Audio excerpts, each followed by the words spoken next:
Hey, good day. My name is Minister Will Peterson. I am a minister at Dominion Ministries International here in Ohio.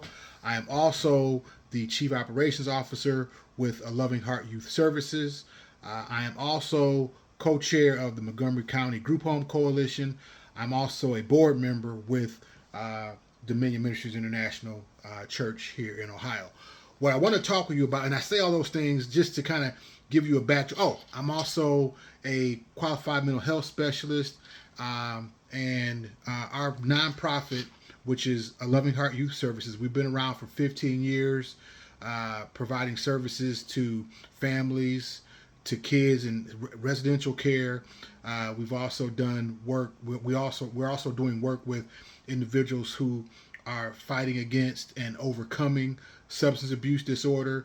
So we have some experiences in that, and also Dominion Ministries of what probably 30-year-old ministry, 30-year-old ministry, and so what I want to talk to you about today is behavioral health, the connection between behavioral health, spiritual health, and the church.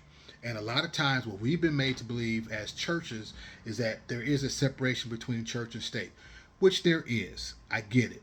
But under the way things are going now, that there are ways that we can incorporate uh, behavioral health into the spiritual health of our congregations. And so, and this is more for the the mid majors, churches that are in between that, let me say 100, maybe 200 members, things like that. And so, what we want to be able to do is this is kind of like we have a 1, 2, 3 church comeback and community impact plan, and we want to build from within because the spiritual infrastructure we want to build that through small groups. And we've heard about, I know you guys have heard about small groups, and those things are important. What we can also do is, and we've done this with a couple of partners that we work with, where we partnered with the nonprofit 501c3, which would be in our case a Loving Heart Youth Services. We'll partner with churches and work with it through their small groups, and those small groups are therapeutic in nature. And as a qualified mental health specialist, which I am, and also a minister, I see the correlation between the two.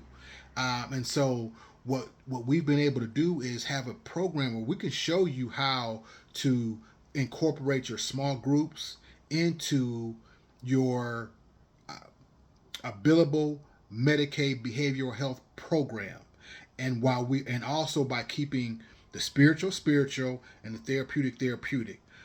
But in actuality, a lot of the concepts, they go hand in hand. They go hand in hand. And so there's some things that we want to talk with you about because, during this time of a lot of this upheaval that's going on in the nation, mental health is more important. Behavioral health, mental health, and is so important. Behavioral health is so important. And what better, what institution would be more apt to support those types of things than the church? And so what we can do is, churches that now we can become healing centers, but we can also have revenue and create resources and revenue to support the work that we're doing.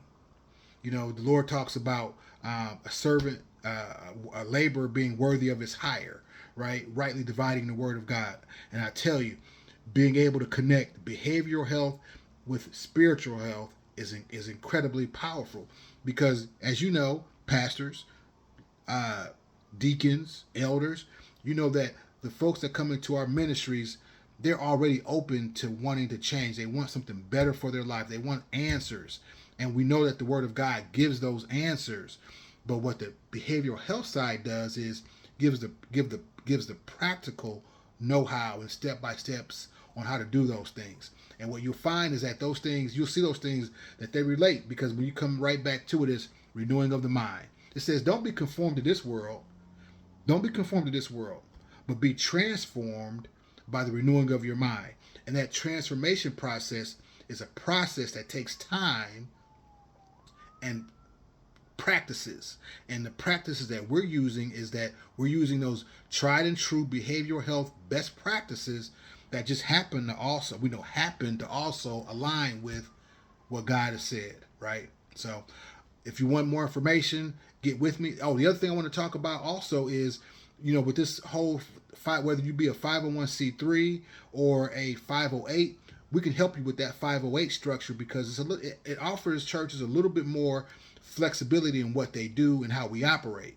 And so, again, if you need something, if you want to talk more about it, I'll put my number in the chat.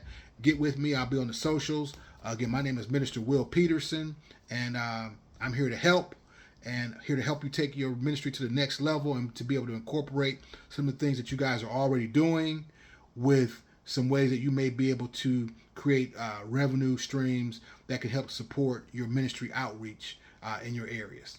Thank you.